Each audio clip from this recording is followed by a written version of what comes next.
One Kawan TV1.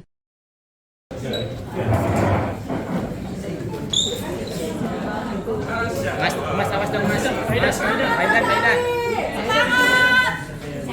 Mas.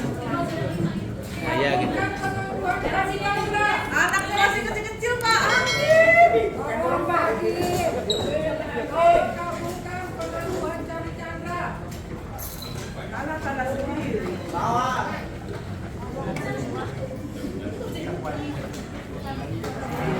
Sabar Pak, sabar. Lama betul nunggunya, lama betul nunggunya. Mas, awas dong mas. Thailand. Mas. Ya gitu. Anaknya masih kecil-kecil Pak. Selamat sore semuanya rekan-rekan media yang telah menemani kami dalam sidang perdana atas nama klien kami Cari Chandra. Ya, hari ini Senin tanggal 2 Juni 2025 adalah sejarah baru ya. Perlawanan Cari Chandra melawan oligarki perampas tanah Pantai Indah Kapuk II. Jadi perkara ini sesungguhnya adalah sebuah simbol perlawanan rakyat yang terzolimi karena tanahnya dirampas oleh Hagwan dan Antoni Salim. Jadi perkenalkan, kami di sini adalah penasihat hukum dari beberapa kantor hukum. Tentu kami dari LBH AP Pimpinan Pusat Muhammadiyah yang sejak awal melakukan pendampingan dan advokasi terhadap Cari Chandra dan korban-korban perampasan tanah yang lainnya. Insya Allah kami tetap konsisten sebagai bagian dari dakwah amar ma'ruf nahi mungkar. Selain dari LBH PP Muhammadiyah juga di sini ada dari tim kantor hukum Fajar Gora dan rekan, dan juga dari kantor hukum Bang Kosinudin Sarjana Hukum. Jadi kami selaku kuasa hukum yang ditunjuk oleh Cari Chandra untuk melakukan pembelaan terhadap perkara yang hari ini sudah dimulai. Hari ini adalah agendanya pembacaan dakwaan yang disampaikan oleh Jaksa Penuntut Umum. Ini kurang lebih ada 3 halaman ya. Ini menurut kami surat dakwaan yang sangat singkat. Jadi saya tidak melihat apakah jaksa betul-betul serius dalam menangani perkara ini, karena ini bukan semata-mata kasus pemalsuan dokumen, tetapi adalah kasus yang sesungguhnya sangat menjadi perhatian kita bersama. Bagaimana oligarki selama ini selalu melakukan tindakan kriminalisasi terhadap pemilik tanah yang tanahnya tidak mau dijual dengan harga yang murah. Jadi sama sekali bahwa Cari Chandra tidak melakukan sebagaimana yang didakwakan ya oleh Jaksa Penuntut Umum, yaitu pasal 263 ayat 1 junto pasal 55 ayat 1 KUHP. Jadi oleh karenanya atas surat dakwaan yang disampaikan oleh Jaksa Penuntut Umum, kami tim kuasa hukum akan mengajukan eksepsi atau tanggapan atas dakwaan yang telah dibacakan tadi. Insya Allah eksepsi akan kita sampaikan pada tanggal 10 Juni 2025 atau hari Selasa yang akan datang. Dan oleh karenanya maka kami akan mempersiapkan eksepsi karena kami melihat surat dakwaan yang dibacakan tadi yang sudah disampaikan oleh jaksa itu menurut kami kabur, tidak cermat, tidak jelas. Jadi hanya fokus kepada masalah pemalsuan dokumen. Tidak melihat fakta bahwa tanah itu secara de facto, jaksa sudah mengakui bahwa tanah itu seluas 8,7 hektar secara de facto memang sudah dikuasai oleh pengembang PIK 2 melalui PT Mandiri Bank Makmur, di mana direkturnya adalah Nono Sampono. Jadi agak mengherankan kalau kemudian tanahnya sudah dikuasai oleh pihak lain, Cari Chandra malah juri di penjara pemilik tanahnya sebagai ahli waris daripada Sumita Chandra. Itu poinnya. Dan pada kesempatan tadi kami juga menyampaikan kepada hakim agar Cari Chandra ditangguhkan penahanannya. Jadi kami sudah mengajukan surat penangguhan penahanan dari beberapa tokoh dan beberapa aktivis. Moga-moga nanti hari Selasa permohonan penangguhan penahanan atas nama Charlie Chandra bisa dikabulkan oleh Majelis Hakim. Amin. Dan yang berikutnya, alhamdulillah tadi juga kami telah diberikan berkas perkara dari Jaksa Penuntut Umum. Jadi kami berharap agar sidang-sidang yang akan datang selalu disupport, didukung oleh para pendukung semuanya, para tokoh aktivis. Karena ini adalah simbol perlawanan rakyat Banten melawan oligarki perampas tanah Pantai Indah Kapuk 2. Demikian sebagai penjelasan dari awal. Penjelasan awal saya lanjutkan kepada yang lain. Silakan Pak. Ya. Assalamualaikum warahmatullahi wabarakatuh. Waalaikumsalam. Tadi sudah sampaikan pembacaan dakwaan terhadap saudara Charlie Chandra, di mana memang dalam dakwaan tersebut ya memang hanya 3 lembar ya. Jadi begitu kita perhatikan memang jaksa tidak terlalu serius ya menangani masalah ini.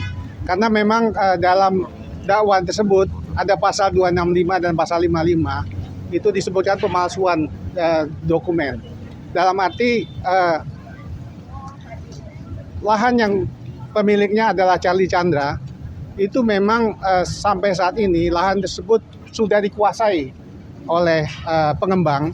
Dalam hal ini mereka untuk menguasai untuk proyek yang lebih besar. Jadi nampak di sini kalau memang penguasaan lahan itu tidak hanya terdapat pada masyarakat. Kita lihat di lapangan itu lahan-lahan milik pemerintah pun sebenarnya dikuasai oleh pengembang. Dalam arti di sana ada jalan, ada bibir sungai itu banyak sudah dikuasai. Sampai laut pun diambil oleh pengembang. Jadi memang di sini kalau masyarakat yang tertindas ini seperti yang disampaikan saudara Gufron tadi adalah perlawanan terhadap pengembang di sini. Ya di sini kita memang melihat memang Charlie Chandra adalah simbol perlawanan terhadap perampasan tanah yang dilakukan oleh Pantai Indah Kapuk. Sekian dari saya, terima kasih. Silakan, Bang. Izin geser aja, Bang. Baik, bismillahirrahmanirrahim. Assalamualaikum warahmatullahi wabarakatuh. Lawan Aguan. Lawan Antoni Salim. Lawan oligarki Pik 2. Lawan perampasan tanah. Lawan seluruh oligarki yang menyengsarakan rakyat di seluruh republik ini. Termasuk kita lawan bapak-bapak polisi yang zalim. Kenapa saya sebut bapak polisi zalim? Memaksakan menangkap klien kami Charlie Chandra. Padahal Charlie Chandra sudah dapat surat panggilan 1 sesuai mekanisme dan prosedur KUHAP. Setelah panggilan 1 itu Pak Polisi, panggilan 2. Panggilan 1 pun harus dengan patut. Bukan dikirim tanggal 18, diterima tanggal 19, langsung diminta diperiksa dalam waktu tidak patut. Jadi berkas 3 lembar nih loh berkasnya. 3 lembar dari jaksa ini konfirmasi kerja polisi yang kejar tayang, dan saya yakini bukan patut diduga ini melayani oligarki Aguan, melayani Pik 2. Jadi saya ingatkan kepada institusi kepolisian, kita sayang pada institusi kepolisian, jangan sampai hanya karena nama satu orang Aguan, institusi kepolisian rusak dan tidak lagi dianggap sebagai lembaga pengayom pelindung masyarakat. Kami butuh keadilan dan salah satu pilar keadilan penegak hukum kita adalah institusi kepolisian. Itu yang pertama ingin saya sampaikan. Yang kedua, tentu saya berharap jika keadilan itu tidak diberikan oleh institusi kepolisian, kami berharap ada keadilan dari majelis hakim. Di antara parameter keadilan itu adalah mudah-mudahan Selasa depan pada sidang selanjutnya majelis hakim memberikan penangguhan terhadap Charlie Chandra. Amin. Kenapa? Karena asas dalam hukum itu adalah presumption of innocence, asas praduga tidak bersalah. Saudara Charlie Chandra meskipun statusnya terdakwa tidak boleh dianggap salah sebelum ada putusan pengadilan. Dan dalam KUHAP menahan terdakwa tersangka itu bukan kewajiban. Betul. Itu hanya wewenang. Wewenang yang diberikan oleh aparat penegak hukum baik polisi, jaksa termasuk hakim karena ada alasan subjektif. Apa itu? Kekhawatiran terdakwa melarikan diri, menghilangkan barang bukti atau mengulangi tindak pidana lagi. Dan tadi kami sudah memberikan keyakinan kepada majelis hakim bahwa terdakwa tidak akan melarikan diri, menghilangkan barang bukti atau melakukan tindak pidana yang dituduhkan kalaulah itu benar. Kenapa? Karena sudah ada jaminan. Bukan hanya jaminan dari aktivis, ada juga tokoh tadi sudah saya sebutkan, ada Pak Said Didu memberikan jaminan. Saya sudah kontak juga mantan Ketua KPK Pak Abraham Samad juga siap memberikan jaminan. Tadi ada juga jaminan dari keluarga, jaminan dari pengacara semua. Jadi tidak ada lagi ruang subjektivitas untuk melakukan penahanan. Karena apa? Segala kekhawatiran itu sudah kami jamin. Selanjutnya saya ingin masuk ke materi dakwaan.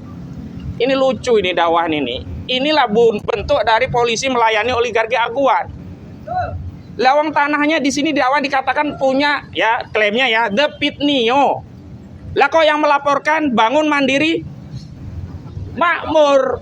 Ini pengkhianat juga ini Direktur Nono Sampono melayani aguan. Berapa orang banyak di penjara gara-gara Nono Sampono. Laporan Nono Sampono ini sudah banyak membuat orang-orang yang punya hak, punya tanah, sudahlah tanahnya dirampas, orangnya juga dizolimi. Pak Nono Sampono, tobat Pak. Jangan sampai kezaliman itu belum sempat ditutup di dunia dan akan berlanjut ke akhirat tuntutan itu. Dan tidak dicintai kezaliman untuk kepada siapapun.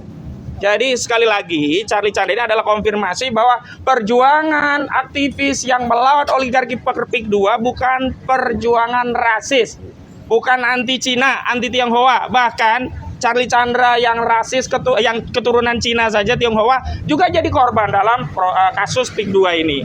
Jadi saya ingatkan bahwa dakwaan ini jadi konfirmasi nih, bahwa memang kerjaannya nggak benar, semua kerja tayang. Patut diduga dapat duit semua ini. Dapat duit semua ini, oknum di kepolisian ini dapat duit. Ya. Jadi tidak mungkin ada uang kita diberitahu ini P21 mau serah terima. Lah kok tiba-tiba ditangkap? Kita dapat surat panggilan ke-1. Kok tiba-tiba dijemput paksa? Ini ngawur. Mohon maaf ya, kita hidup itu kan berdasarkan kewenangan atas undang-undang. Jaksa bekerja berdasarkan undang-undang kejaksaan. Hakim bekerja berdasarkan undang-undang kehakiman. Polisi bekerja berdasarkan undang-undang kepolisian. Pengacara bekerja berdasarkan undang-undang nomor 18 tahun 2003 tentang advokat. Tapi ketika instrumen ini masuk dalam penegakan hukum, semuanya harus tunduk namanya Kitab Undang-Undang Hukum Acara Pidana. Dan kitab itu yang dilanggar oleh kepolisian. Sudah memberikan surat panggilan ke-1, bukan surat panggilan kedua yang dilayangkan, langsung penangkapan. Ini pelanggaran atau pelanggaran? Pelanggaran! Ya, dan terkait dakwaan, di pasal 143 KUHP, dakwaan itu harus dibuat secara jelas, cermat, dan lengkap. Ini nggak jelas. Sebenarnya yang jadi korban itu Denit Pio atau Agung Sedayu. Kenapa kalau disebutkan tanah itu punya David Nio, kenapa yang melaporkan, udah almarhum nih orangnya ini, kasihan kalau saya sebut namanya, nambah dosa aja dia, itu mewakili PT Bangun Makmur Mandiri, Bangun Makmur Mandiri ya. Harusnya kan yang punya kewenangan legal standing ya David Nio yang didalilkan oleh jaksa sebagai pemiliknya. De factonya kenapa dikuasai oleh Agung Sedayu? Terus juga dijelaskan apa sih yang menyebabkan kerugian. Ini lucu ini. Charlie Chandra, anak dari Sembilan Chandra secara bersama-sama dengan saksi Sukamto SKMN, PT Mandiri Bangun Makmur telah dirugikan sebesar 270 juta rupiah atau sekitar jumlah atau setidak-tidaknya 2.500.000 rupiah. Tapi tidak disebutkan rugi apa ini loh. Rampas, dia juga harus masuk penjara. Karena itu misalnya minta doa dukungan kepada semua rakyat ya, tidak ada yang hanya yang hadir, tidak hanya yang di Banten, tapi seluruh rakyat Indonesia. Kalau oligarki PIK 2 ini tidak kita lawan, maka korbannya akan merata di seluruh Indonesia. Siap mendampingi Charlie Chandra? Siap hadir sidang Charlie Chandra? Siap menegakkan keadilan? Mantap. Demikian. Wassalamualaikum warahmatullahi wabarakatuh.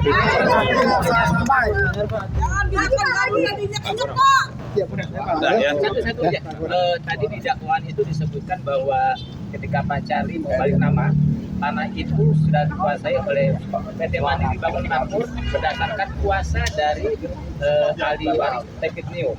Nah itu pendapatnya gimana? Apakah boleh seorang sebuah korporasi atau seseorang menguasai tanah hanya berdasarkan surat kuasa? Oke, jadi saya ingin tanggapi bahwa memang benar ya, tanahnya itu ya dikuasai oleh PT Mandiri Bangun Makmur, anak perusahaannya Agung Sedayu Group, gitu ya. Artinya secara nyata bahwa memang tanah ini nyata-nyata telah dirampas, ya. Kalau kita lihat kronologis nanti, itu nanti masuk dalam pokok perkaranya bahwa itu tanah itu dalam bentuk empang awalnya. Ada ikannya. Tiba-tiba datang preman, ormas datang mengusir orang yang menggarap empang itu. Ya, sehingga keluarganya Cali Chandra, dalam hal ini Sumita Chandra, akhirnya terusir. Karena empangnya sudah dikuasai oleh ormas waktu itu. Dan kemudian tanah itu sekarang sudah dalam kekuasaan Agung Sedek Group. Kami sudah datang ke sana, ke lokasinya, dan itu sudah rata, sudah tidak ada bentuk empang, sudah ada jalan, jembatan, bahkan beberapa kapling yang sudah terjual. Jadi kalau mau kita katakan bahwa sebetulnya yang menjadi korban itu siapa?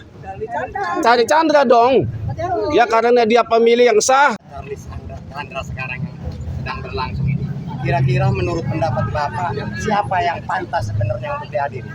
Yang pantas sebenarnya Lawan Aguan. Agung Sedayu Group itu menguasai seluruh pantai utara, termasuk juga lahannya Cali Chandra ini. Jadi yang pantas diadili adalah Aguan. PT PIK 2 tersebut. Ya, sudah cukup ya. Cukup ya. Kira berapa lama penangguhan penahanan yang akan diterima hakim, Pak? Ya, kita tunggu nanti hari Selasa tanggal 10 Juni ya. Mudah-mudahan permohonannya dikabulkan. Oke. Ya. Ya, makasih semuanya ya.